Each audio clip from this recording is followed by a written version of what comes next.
그러면 경매에 대해서 좀 얘기하고 싶은데 나는 엄마가 경매를 할 때부터 알고 있었지만 솔직히 경매라고 하면은 미술관 경매 미술관에서 뭐 작품을 두고 이렇게 손을 들고 나 몇 억에 입찰하겠다 얼마에 입찰하겠다 이렇게는 알고 있었거든.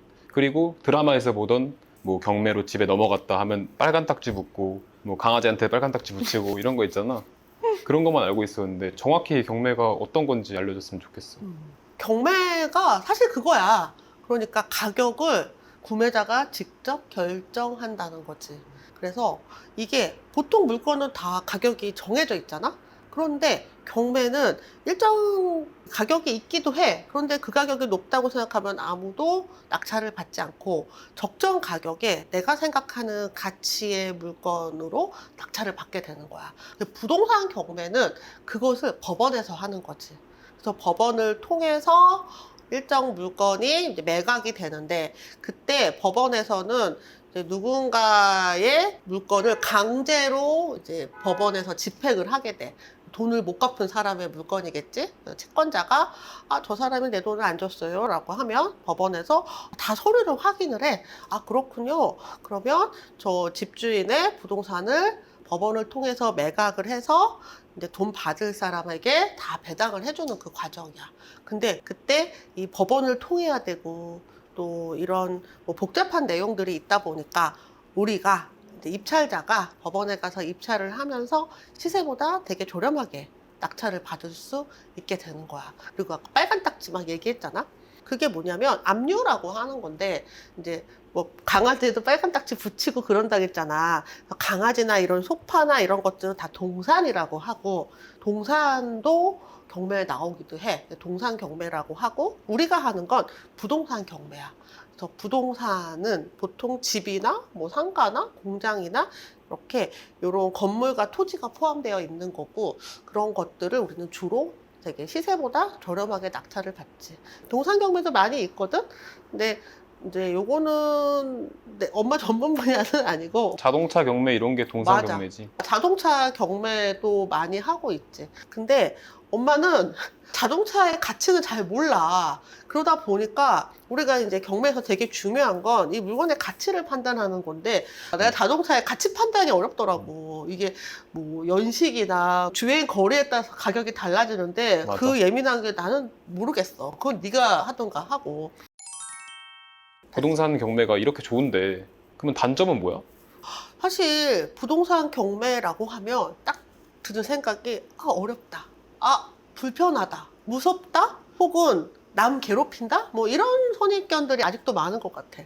이 드라마의 부작용이야. 드라마에서 막 여주인공 아버지 쓰러지고 맨날 빨간 딱지 붙이고 어머니 막 울고 이랬잖아. 그래서 사실 그 집에 있는 그 집주인이 굉장히 안타까운 상황으로 표현이 되는데 현실은 딱히 그렇진 않거든. 그분은 어쨌든 남의 돈을 갖다 쓰고 안 갚은 사람이란 말이야. 물론 그 이유는 정말 여러 가지야. 뭐 사기를 당했을 수도 있고 보증을 섰을 수도 있고 이건 좀 본인은 억울하겠지만 돈 빌려준 사람은 돈을 받아야 될 거 아니야.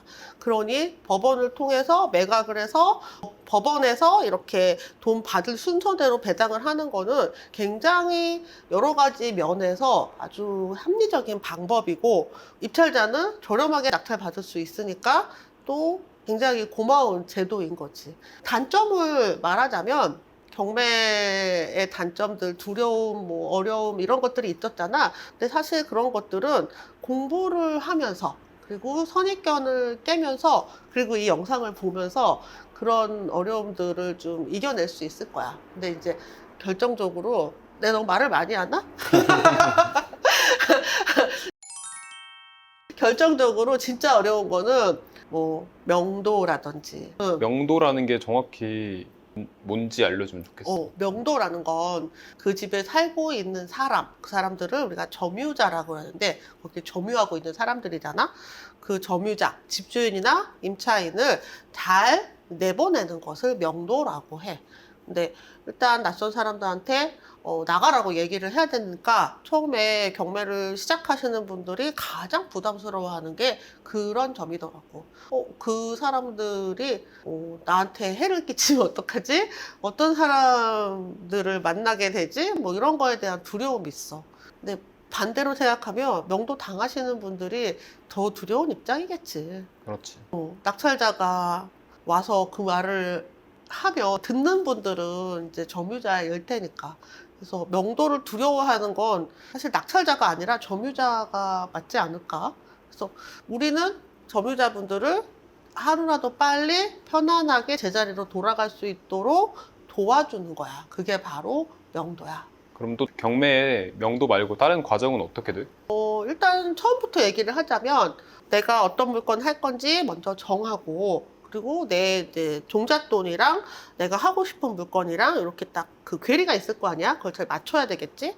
내 종잣돈으로 할 수 있는 물건들을 이제 경매 물건 나온 것 중에 좀 검색을 하고, 그리고 나서 이 집에 딸린 여러 가지 권리들을 좀 분석을 해야 돼. 이걸 권리 분석이라고 하는데, 이 집에 딸린 권리들 중에서 어떤 거는 낙찰자한테 문제가 될 수도 있거든. 그래서 그런 거 좀 걸러내.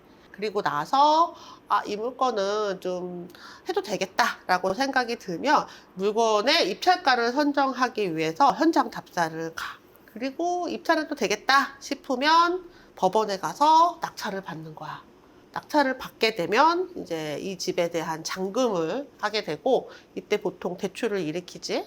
그리고 명도까지 해. 그리고 나면 집에 있는 점유자가 이제 집을 나가고, 그럼 임대를 놓거나 매도를 하거나 직접 이사를 들어가거나 하면서 수익을 실현하게 되는 거지. 보통 이 과정이 낙찰 받는 데까지 얼마나 걸리냐는 사실 케바케야. 어떤 분은 입찰하자마자 바로 낙찰을 받기도 하고, 어떤 분은 10번, 20번 입찰을 해서 낙찰을 받기도 해. 각자 이제 목표가 다르니까.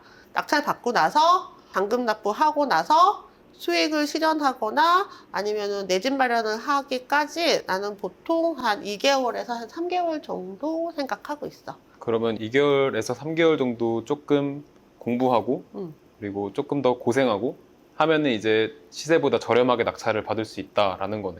맞아. 맞아. 공부는 한 2개월이면 나는 충분하고, 그리고 입찰에 도전하면서 내 목표를 많이 고민하게 될 거야. 어떤 분은 나는 한 번에 못해도 뭐 5천만 원은 벌어야 되겠어 하는 분이 있고, 어떤 분은 난 1,000만 원만 벌어도 충분해 라고 하는 분이 있고, 어떤 사람은 난 2년을 묵혀둘 거야 라는 분이 있고, 어떤 사람은 당장 수익을 낼 거야 하는 사람이 있거든. 그러면은 자신의 목표에 따라서 얼마나 더 좋은 낙찰을 받아야 될지가 정해져. 그래서 어떤 사람은 빨리 낙찰 받고 어떤 사람은 더 늦게 낙찰을 받게 되는 거지. 그 시간을 좀 할애해야 된다는 거 사실이야. 나의 목표는 월세를 응, 많이 받아서 응, 일을 안 하고 응. 월세 받으면 살고 싶어. 내가 그러지 말라 그랬잖아. 이거에 대한 로망이 있는 사람이 많아. 내가 그거 하지 말라 그랬지. 근데 정말 어. 이 과정이 정말 힘들다는 거를 음. 사람들이 좀 알았으면 좋겠어. 사실 나는 너 같은 우리 20대 분들이 투자만으로 먹고 사는 삶을 그렇게 좋아하지 않았으면 좋겠어. 세상은 젊은 사람들이 움직여 가는 거잖아. 누군가는 약품을 만들고, 누군가는 뭐 비행기를 운전하고, 뭐 이러면서 세상이 돌아가는 건데, 투자에만 이렇게 모든 것을 쏟기에는 너무 아까워. 아직도 할 수 있는 일이 너무 많고, 그래서 이렇게 유튜브도 한번 했으면 좋겠고, 이런 얘기들을 하는 거야. 투자는 사이드로. 내가 본 부자들을 보면 사업으로 돈을 벌고 부동산으로 그 돈을 불리더라고. 그래서 젊은 분들이 투자만을 목적으로 직장을 그만두거나 이것을 목적으로 하지 않았으면 좋겠어. 어떻게 생각해? 대답이 없습니다.